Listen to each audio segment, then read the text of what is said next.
Hello and welcome to the Live Music Cafe. I'm Debbie Thompson. And before I interview these two guys, I just want to say I'm a fan of all the musicians that I interview on the podcast. I'm not a music journalist, so I don't ask journalist questions. I'm just a fan talking music. And today on the show, I have singer-songwriters, musicians, Chris Gates and Joe Barry from the band Kings of Karma. Hey guys, welcome to the show. What's going on, Debbie? How you doing? I'm doing really good. How are you guys? Great. Cool. Busy, and great. Mm-hmm. All right. So, what's the deal with this new record? So we have a new record coming out in a couple months. It's called Chemical Sunsets. Actually, it's coming out next month. Oh yeah, it is June. See, I don't even know what day it is anymore. I just had to correct him real quick. Set the story straight. The days are just blurring into each other. I hear you. But yes, it's coming out next month. It's called Chemical Sunsets. Be on the lookout. Spotify, Okay, iTunes, Apple Music, Amazon, everywhere. Yeah, wherever Really? you stream your music. YouTube. Excellent. Wherever you can find music, it will be there. Okay, so Chemical Sunset. Wow. What is that name? Why that name? Well, I'm not going to elaborate a little too much because I don't know if your viewers are going to want to know the true backstory. But can we just kind of assume that we know what it's about? You might. In the sky.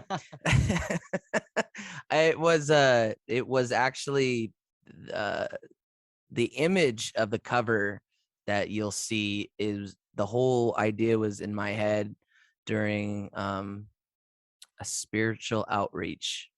I'll call it that. And so the album cover displays that, and the idea just came to my head, that saying chemical sunsets. Not to sound cheesy, but I really do enjoy watching sunsets and sunrises if I'm up early enough. But I always try to just take a moment every day, if possible, just to kind of just look, just for a little bit and just admire it. Because to me, I feel that every day, every sunset, everything you see in the sky is a different painting every single day. It's never the same painting. So I've always just kind of taken the time to be like, this is the last time I'm ever going to see this sunset, and tomorrow will be a different one. So the idea was just, sitting in complete Zen, alone, and just taking it in. And I think that's all I could really elaborate on that without getting too further into it. He did have a little help. We'll just leave it at that. A little help from his friends. That's right. Yeah. Okay, so I have some songs here. So the first song, what's the name of the first song that I'm going to get to share? The first song is our single that comes out next week, June 17th. The song is called Two Times. It is a single that we just recently won the rock category this past November at the Hollywood Music and Media Awards show, which we were pretty stoked about because we did not expect that at all. So it was a joyous occasion. So what's the history on the song though? I would say during the making of the album, I was going through a real early Rolling Stones kind of influence. I like to call it the Mick Taylor years. But, Sticky Fingers from 1971 is one of my favorite Stones albums. And when you listen to it, you can definitely hear that influence. And that's why, Joe and I decided to get real horn players to give it that sassiness. Joe lays down an amazing bass line groove. The beat's awesome. You could dance to it. You could sing to it. We wanted just to really write just an authentic rock and roll song. Because other than bands like Greta Van Fleet and Dirty Honey that, are bringing that back, there's still more that needs to be done. And we want to be up in that category as just good, authentic rock and roll. And so when we were putting the song together with all the grooves and everything, we really wanted to make sure that we dialed in on just creating a really good, sassy, in your face kind of rock and roll song with good hooks, good lyrics, good guitar solos, good bass lines, good beat. And I would say so far, anytime we've played it live, we usually don't announce it that it's ours until the end, just so we can see the reaction of people. And it's nice because we've witnessed every time we have played it, people actually get out of their seat to come to the dance floor and not realizing that this is not a song you've ever heard before. Now I've listened to it a couple times. It's really good. It's really Thank good. you. Thank you. Yeah, it's really good.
but yourself.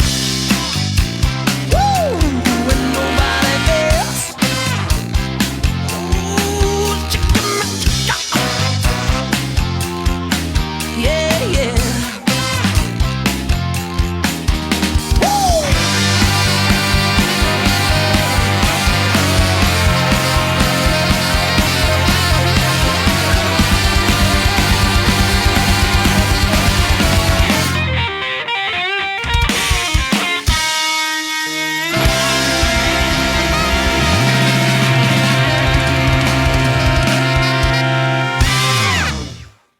So the second song is Joe. Diamond Needle. Nah, Diamond Needle. Sorry, I'm drawing a blank.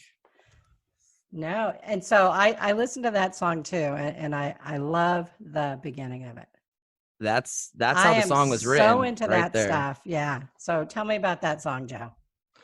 Well, it's kind of funny. Me and Chris were just sitting around. I think we're actually recording some other songs. And, you know, Chris ended up just hitting record while I was messing around on bass. And I ended up playing that line.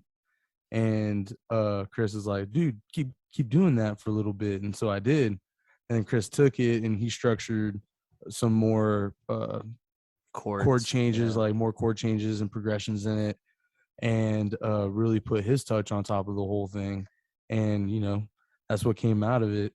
And it's so funny because I actually kind of stole that bass line a little bit. Pretty close. It's pretty close. Similar. It's pretty close. But honestly, it's like, if you ain't stealing, you ain't trying. So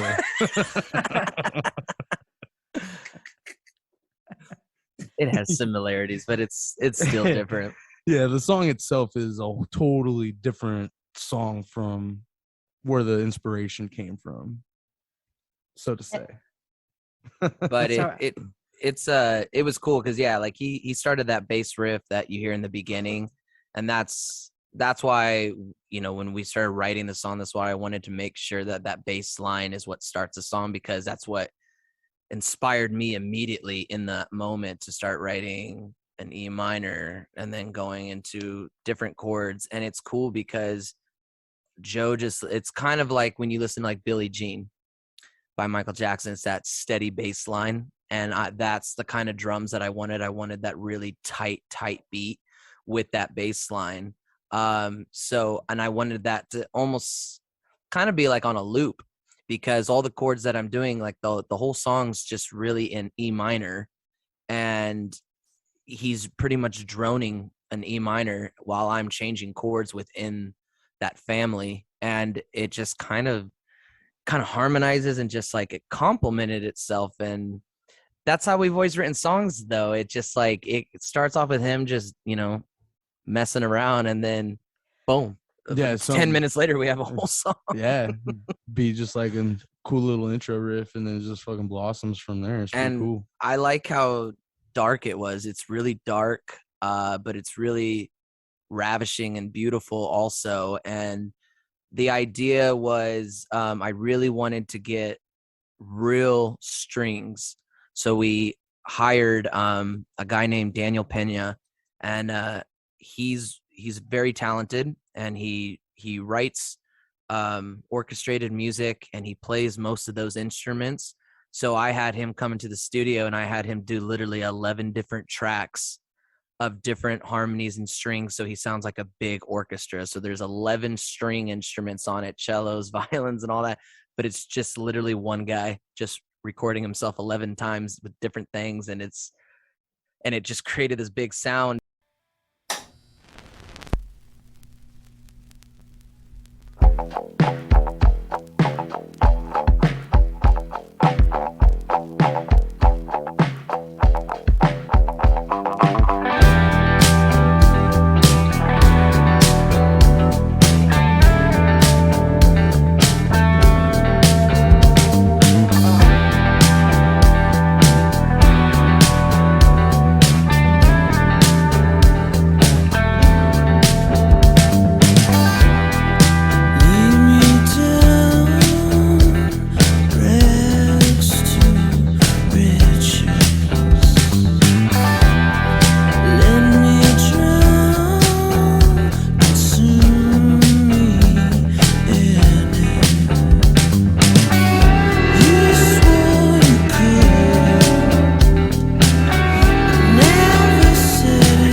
So I know that you guys wrote all the songs. Who else? I mean, what are we going to see on the back of the album cover? Well, the cool thing was at the time we had kind of like a little rocky start with certain members and stuff that happened to not be on the record as we started the record, but that didn't stop us from wanting to continue and then find the right people to fit the slots, because we had like 26 song ideas, and obviously we weren't going to do a double record. So we needed to like reduce that down to at least a good solid 12s. I always say between 12 and 13 songs is a pretty solid record. Anything above that, you might as well just make a double disc at that point. But we needed to reduce that number down, and so we spent time with good friends of ours and musicians that we have a lot of love and respect for, shaping and writing these songs.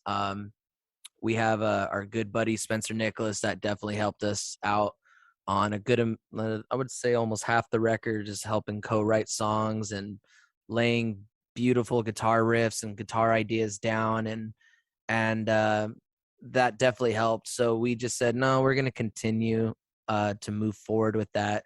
And so we just said, you know what, why don't we just, we play with so many great players, being in this community business of musicians, that we have great people in all these different bands, these cats that have been doing this since the 70s, and they're just so talented, and we've always been the young bucks kind of just like taking notes and being respected by all these people about, like, hey, come play with us and stuff like that, not treating us like kids, treating us like you guys are very far ahead for your age, and treating us with that kind of respect, which, to me, I don't think we deserve to be on any platform where they're at, because they've been killing it for so long.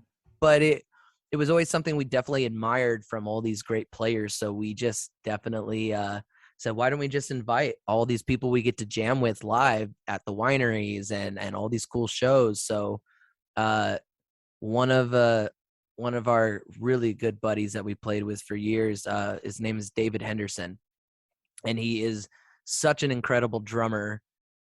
He's toured with Wu-Tang Clan around the world. He drummed for the Knack, My Sharona, all that kind of stuff. So, and he's a Hollywood session player, just that guy you call when you want a good drummer on a record. And so, we get spoiled getting to be on the same stage with this guy every weekend just to make, a little over $100 with them. But just incredible guy, incredible character, and just came in and killed it. And then the other drummer, Michael Leisure. He's another one of those legends that is around all over the place, not just in our community, but in many other communities as well.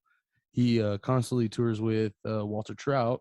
He's actually his drummer. He's been his drummer for many years and now. Edgar Winter back in the day. Yeah, he jammed with Edgar Winter Winter's as well. drummer. And he's another guy, just extremely nice and extremely talented. Yeah, some of the stuff he does on insane. drums is disgusting.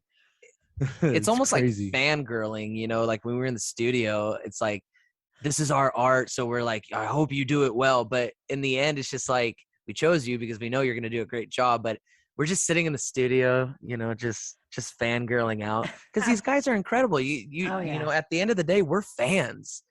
And they happen to respect us so much and love the music we were doing so much that they were honored to be asked to be a part of this record. So it's to get that kind of respect from somebody you're a fan of.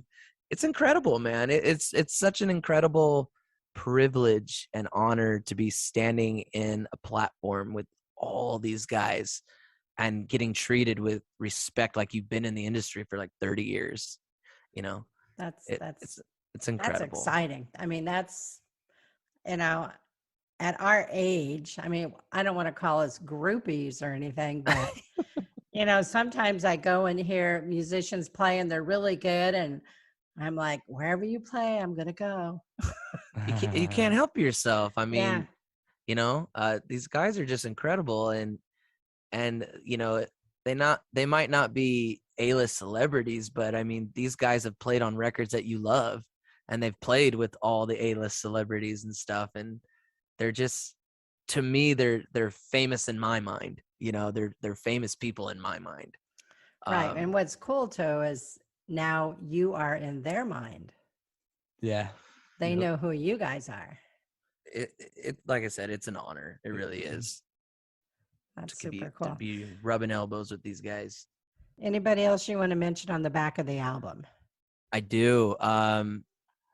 Not only our good friend Spencer Nicholas, that definitely helped us out with a lot of great guitar playing and stuff, but the guy who gets all the credit and took us on this crazy journey, Mike Geyer. He's our producer. He's the owner of the Hidden Studio, which is where we recorded. And this guy and his wife Deanna, they're like a power couple, man. They run this business and they run it so smooth, and they're just such great, honest, kind-hearted human beings. They really are just decent, kind human beings. We're so honored that we can call Mike a friend. That I could just call him anytime and just talk about things. And he did such a great job. And he has hundreds of clients every day, and we could have just been another number that pays me, but no, he really took us under his wing. He really did. And that's another cool thing, because we're also aspiring to have our own studio too. And there's a lot of things that he taught us in a studio setting on how to get, capture really nice vocals. How do you get a good mix? Just a bunch of little tips and tricks on how to really get a solid recording and get something that's marketable. And Mike was also there through some pretty hard times that the band went through as well, and a lot of setbacks. Yeah, just a lot of big things that really aren't fun for any band to go through. And he was able to really help us stay focused. He kept being encouraging, like, you guys got a really great project here, and I know you got some crazy shit going on, but there's no reason these songs deserve some daylight. They deserve to be out there. This is a really good album. Like, he believed in the record so much, like, really took us under his wing and mentored us, other than this just being a producer and an engineer. The guy's incredible. So one of the last songs that we're going to play is a song called Something New. It is it's a great song. I wrote it about my soon-to-be wife in November, when we first started dating. It's just a song that's pretty much just saying, out of all the bad things that have happened to you in relationships or anything, that you finally found that person that just kind of washes all that away. You always hear that saying, when you meet them, and then you're just kind of like, yeah, whatever. What is this, a Nancy Meyers movie? Get over yourself. And then you fall into that situation. You're like, oh, they were right.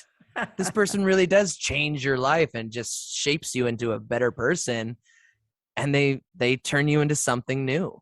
And that's kind of just where that came, is just pretty much falling in love with the right person and just being super thankful that they've completely changed your outlook and perspective on what you thought was, a certain way. And they just bring nothing but joy to you. And you don't want to lose it, and you don't want to do anything to harm it. You just want to just take care of it. And that's pretty much in a nutshell what that song's about. Okay. It's a love song. I was just going to say, is it a love song? I guess you can But call it one. Yeah, no, those It is. I heard it. I listened to it a couple of times. All the songs that you guys sent me are really, really good. And I'm super excited about the album that's going to be released.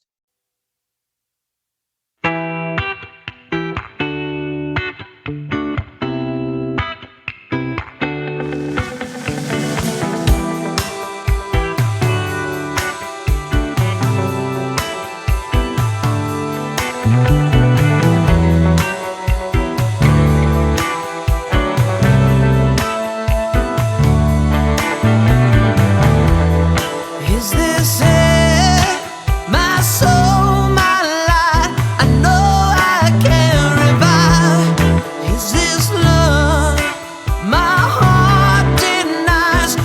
never been as strong as you. Oh, can't take no more this lonely life I lead. Oh, baby, please.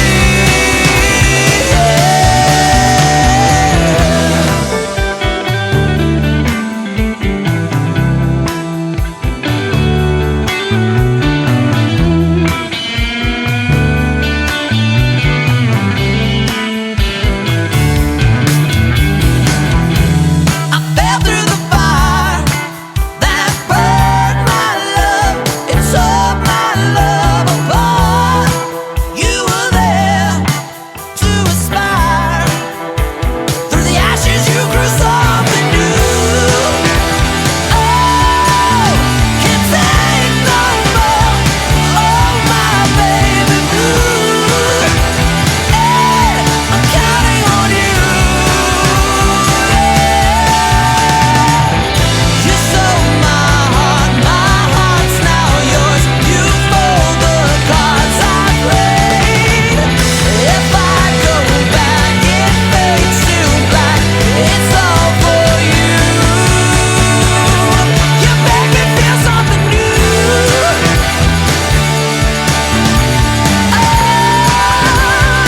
Oh, you make me feel something new.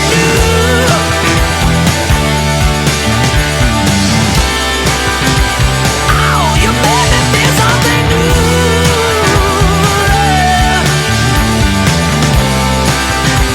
Oh, you make me feel something new. My baby blue.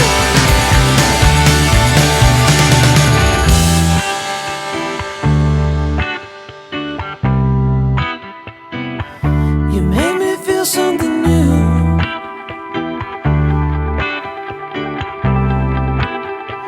Oh, you made me feel something new.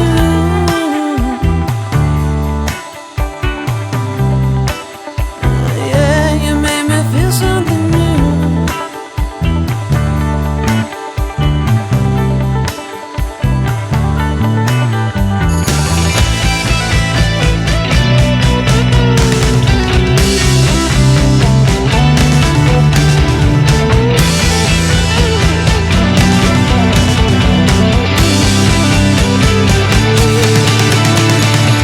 You make me feel something new. Burn my soul. Hey, you make me feel something new. Oh, you make me feel something new. Oh, yeah. Burn my soul. Tear my love apart for you. 'Cause you make me feel something new.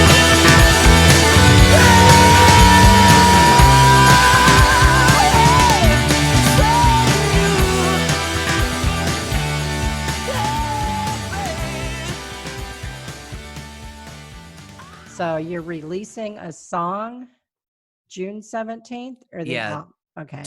Two Times will be the first single. It just felt right because it is the song that got us attention and got us the award.